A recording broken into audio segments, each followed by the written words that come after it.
Hey, how are you? Good to see you again. Thank you for visiting my channel and also just visiting in general. I know there's a lot of information on the interwebs, so I'm happy that I'm possibly part of your black hole, getting sucked into tons and tons of videos, looking for advice and information around thinning hair. Now, this video is going to be predominantly towards any man or woman who has naturally curly hair, whether it's wavy all the way through the spectrum up to kinky. These videos are really made for people who wear their hair 100% natural. And there's so much information out there, and I get it, guys, trust me.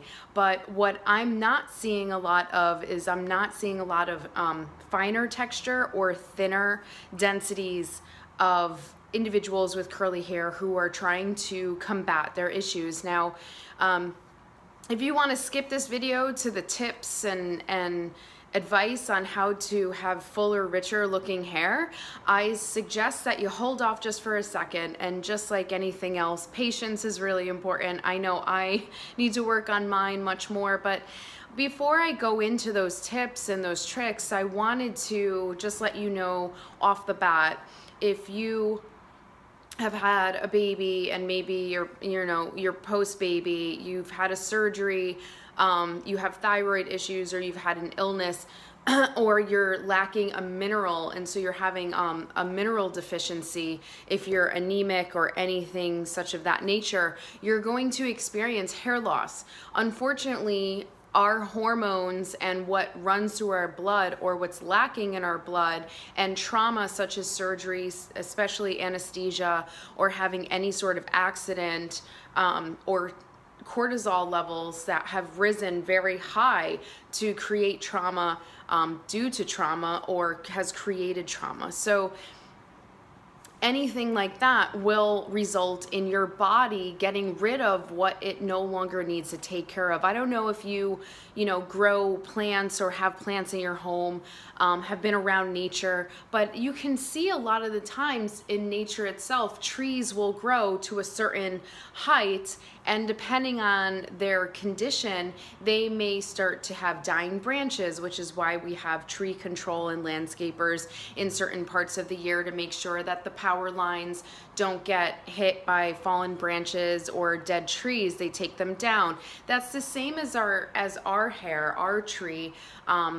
Is that we go through shedding periods. So usually the average person is 100 to 200 hairs a day, depending on when was the last time you washed your hair and conditioned. So how many days in between those washings. But if you're experiencing high hair loss every day, you feel like your hair is just falling out left and right, and you're seeing a significant difference in your density, then this video is really for you. And I hope that my tips will help you not only with your hair, but also with your lifestyle of how you're dealing with stress. Now, I'm new to being a business owner. I've only had my salon, Curly Hair Alchemist Studio.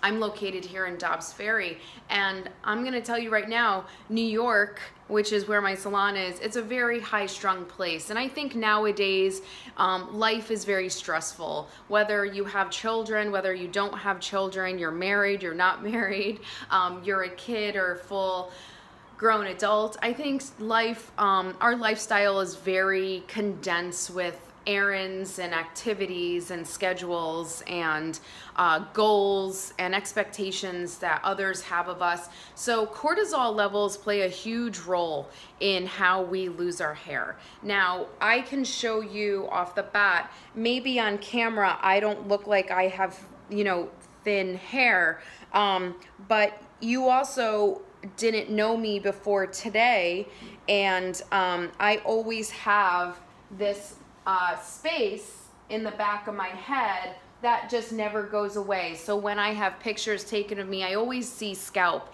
and I used to not be like that. I had a major surgery about 3 years ago, like right before I opened my business, about 6 months before I opened my business, and I went through a huge shedding period. Even before my surgery, I shedded a lot because I was strung out. My anemia was really high.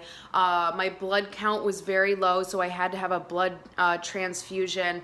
And so there was a lot of things going on with me medically. And unfortunately, my hair hasn't really bounced back. In fact, my hair has also lost its curl. Now, I don't have any photos to show you to compare. I won't be editing this video as today is booked pretty solid. No surprise. I have a lot to do today, but here's a few tips that I want to give you. Maybe you have, you know, your own story of surgery, or you just had a baby, or maybe 2 or 3, and you can tell that each pregnancy is different.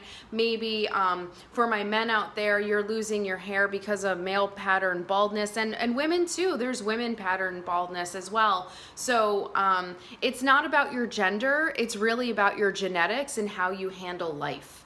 So with that being said, my first tip for you on how to manage you thinning is be sure to check your blood work if you can see your primary doctor to see where you're deficient in vitamins and minerals, because what you're lacking in your blood is not getting to the collective tissue, is not getting to your vital organs. Your body's working harder in order to reduce toxins and waste. So it's really important that you check your blood work, but also you're drinking a lot of water, so you're helping your body flush all of the toxic chemicals that we endure every day, from pollution to what's in our food. Unfortunately, we do live in a world where, you know, the industrial masses of companies don't really care what they put in the food to make it taste yummy. They just want you to buy it and keep buying it. So we have to really be, you know, stepping into our sovereignty and really reclaiming, you know, what is rightfully ours, which is our health, our body's health. And I know that, you know, you were probably expecting right away tips of me showing you how to style, and I'm gonna get to that. But I feel as though, you know, 6 times out of 10 of my clients, there's not really, sorry, I was distracted by my cat, Jenkins. 6 out of 10 of my clients, they are always saying that their hair's thinning and that they're very unhappy. And I don't know if you notice this or not. I'm sure you do. If you're on social media, if you're on YouTube, if you're on Instagram, is that you're probably seeing more than other photos that there's women and men with really thick, luscious hair, and you want to get your hands in it, and so do I, and it's so beautiful, right? And unfortunately, I'm not getting a lot of people in my chair who are bringing inspirational photos of women with like fine textured thinning hair that will match the lower density spectrum of where they are at. And because of this, I know that you're probably drawn to those photos because of how joyful these women look, because they radiate power, because they radiate beauty. And we're really sold on emotions of photos. And that's what I want for you. So if you want to join in on the second tip that I have for you, is when you're laying in bed, what I really recommend for you to do is you can take any sort of essential oil that is topical, that has a nice smell, eucalyptus, lavender, anything that's gonna help you open your chest and breathe in deeper. Usually eucalyptus and lavender is a really nice mix. If you're sensitive to oils and you really don't want to be around fragrance, then skip the oils and jump right into the action, which is getting your hands underneath your hair, so you shouldn't be able to really see your fingertips. And you should be a little bit lower. So where my hands land is right at the corners of the hairline here, where we kind of start receding in this area. You want to get right into those areas, and you want to do these small circular motions. And my hands in my head look like this. They're making these small circular motions where I'm going slowly, bit by bit, going into different areas towards the back of the head, in this top crown here, and really moving the hair around Oh, and it feels so good. This action is super beneficial. It's going to bring fresh blood flow to the dermis, which is your skin. It's also going to alleviate stress levels. Turning into a cat purring right now. Okay, and then I'm going to use my thumbs, and I'm going to use my thumbs to massage towards my temples. And I'm just going to spend some time here. And if you're using those essential oils, this is a time where you breathe in deep.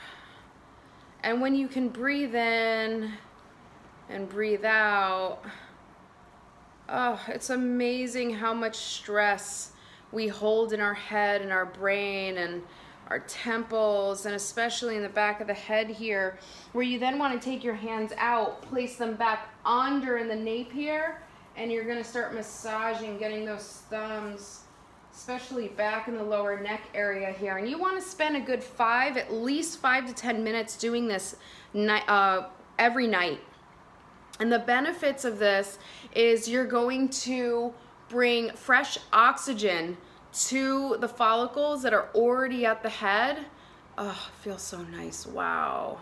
I can't believe how stressed I am. I did not know how stressed I was this morning. And it's going to alleviate your oxytocins. You're going to create happy feelings because it's going to trigger chemical responses, and your cortisol levels are going to lower, okay? And when you're done doing that, just take a moment and acknowledge how nice you feel and how you just did that for yourself and took that time and that awareness to tune into your body and the part of your body you neglect the most. We feel everything in the chest and the shoulders and the wrists from working at our desk jobs, and our hips and our feet from standing all day or sitting all day, right? But we don't think about the other areas of our body that really need that awareness and that attention, and that they can lower all of that anxiety that's going on inside of us. Now, what's so beautiful about that head massage as well is, I don't know if you've noticed, but my roots look fuller. And so this is a technique that you can constantly do throughout the day with or without the oil. You don't need to have a traveling oil. You also don't need to cake your scalp with it, because your scalp already produces what's called sebum. It's natural oil from the sebaceous glands. And when you massage, if you have an oily scalp already, then skip the oil for sure entirely, and that natural sebum is going to start moving around the head and taking care of areas that you could really use that natural sebaceous glands to activate and give you that really nice rub into the skin. It's also going to activate hair growth, because if you always bring fresh oxygen up to the skin, it's going to activate new generating of cells that's going to keep them more stimulated. And when you are also moving around and massaging, this is really good to move away any sort of debris, especially if you have flaky scalp or dry scalp. It's going to help move those particles around, so when you're ready to wash your hair, either that night or the next morning, you've already done some removal of that dry skin to then allow those new hair follicles to grow out, because that dead skin is blocking that new follicle to grow in. So your hair is going to get fuller. It is going to become more radiant in growing. And if you're impatient, like most of us are in this curly hair journey, if you are expecting your hair to grow very quickly with this process, I just want to take this moment and remind you that good things take a while to achieve great results. So I would say, if you dedicate your time to massaging and really giving yourself that awareness and honing in on that mindfulness of your practice, then you will definitely see results within the next 3 to 6 months. Because when you have hard work and you're not willing to give up and you want to see results, you always get what you're striving for. That is basic human formulation for hardworking individuals who never give up. So don't give up on yourself. And I want to show you a quick a quick up style. Now I am medium to low density. This is going to be a really great style for those of you who are anywhere from a 2A to a 3B, 3C curl. So if you have straighter roots, or if you have curly roots grown out straight from the head, or if you have straighter pieces throughout, looser curls and tighter curls throughout, varying throughout the head, this is going to be a really nice look for you. So if you're not familiar with the pineapple already, I'm going to show you how to pineapple. And if your hair is very long, this may not be the best look for you unless you want to pin the pineapple into a nice messy bun. So this is really great for lengths that are pretty much anywhere from 2 inches below your collarbone and above, up until right above your collarbone. Anything shorter than that may not give you the fullness that you're looking for. This is also great for styles that you have a haircut where you already have some layers and some angles in front, but if you don't, then I'm going to give some tips on how you can make this look work a little bit better for you. So if you're always wearing your hair up, which a lot of us curly hair individuals are, and you want something cute, fast, and easy, and is going to camouflage any sort of receding hairline, and you still have pretty decent curls in first day, second day, or third day, then this video is great. I am going to post the link below of 2 of my videos on home regimen on how to achieve more volume at your root while you are styling from wet in the shower, and how to get through the hair and the sections like that. And then I'm also going to post the link to the second video for diffusing to achieve high lift root as you're air drying. So this is second day hair. I have left in 2 products, and they were a gel and then a light aloe based gel at the end. So I only have 2 products with a little bit of conditioner in the ends. Now I did rinse out any sort of cream that I leave into the hair. I left it completely out at the root. I have nothing at the root. And I think that that's really important. If you have a lot of flyaways, then just know that anywhere from 1 inch out from the root, if you get really fuzzy and you seem to be really frizzy there, leave a tiny bit of cream. But if you're really, really low density, that frizz is actually going to help you with some volume. So I'm going to actually section out my top section here. Okay, I call it like the red carpet. It's right in the middle. Okay, it's where everybody looks, and it's where we want the most achieved results for our look. So it's gonna get a lot of attention. I think I explained that right. I'm kind of rambling at this point, but I think you guys get the idea. So I'm gonna take this section, I'm gonna leave it out. I recommend you clip this here. Okay, so I'm just gonna actually grab a bobby pin, and I'm gonna clip this out of the way here. Boom. Okay, now I want you to flip upside down, and you're just going to lightly, with low tension, gather your hair up into a high ponytail. Again, I mentioned what lengths would work really good with this, and if your hair's too short, then this video is not for you.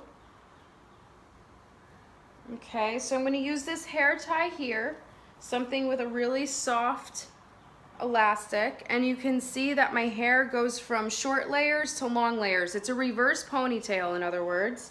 I'm going to unclip the front here. Okay, and then I'm going to do what's called a faux bang. I'm going to pin the roots all the way back towards the ponytail, and I'm going to anchor that down with bobby pins flat against the head and flat on the section.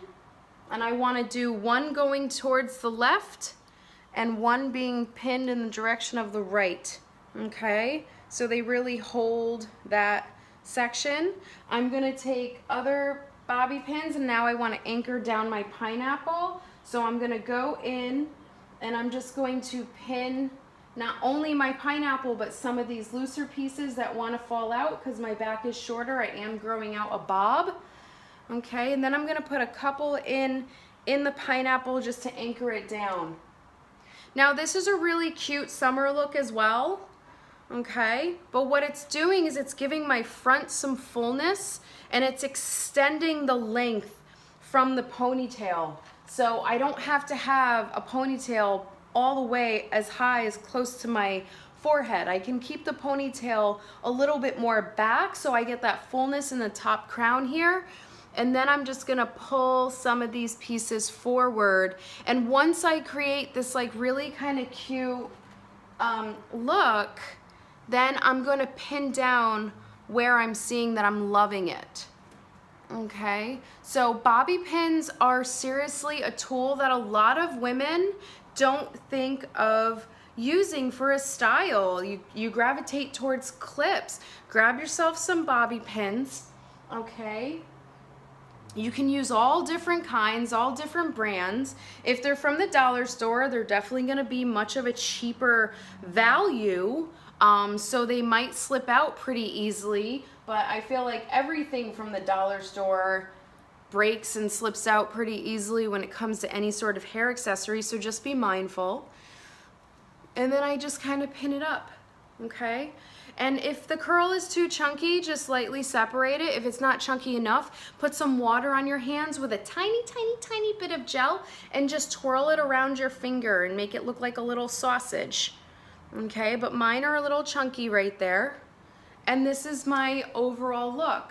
So I hope you guys like my video. Please, please, please leave a comment below if you are massaging and if you're feeling the benefits of alleviating that stress and getting yourself into a nice state of mind before you go to sleep, helping you sleep better. I hope you take action and see the difference in the next 6 months. So probably by the month of December from May in 2019, you'll have a really beautiful change in density, and you'll really acknowledge it and be proud of yourself for working really hard, okay? You enjoy your day. Thank you so much for watching, and don't forget to follow me on Instagram, Curly Hair Alchemist. Everything's below in the box below here, so check it out, and I can't wait to hear what your results have been doing this cute faux bang pineapple. This is my favorite go-to look, so thank you. Have a great, great, beautiful day.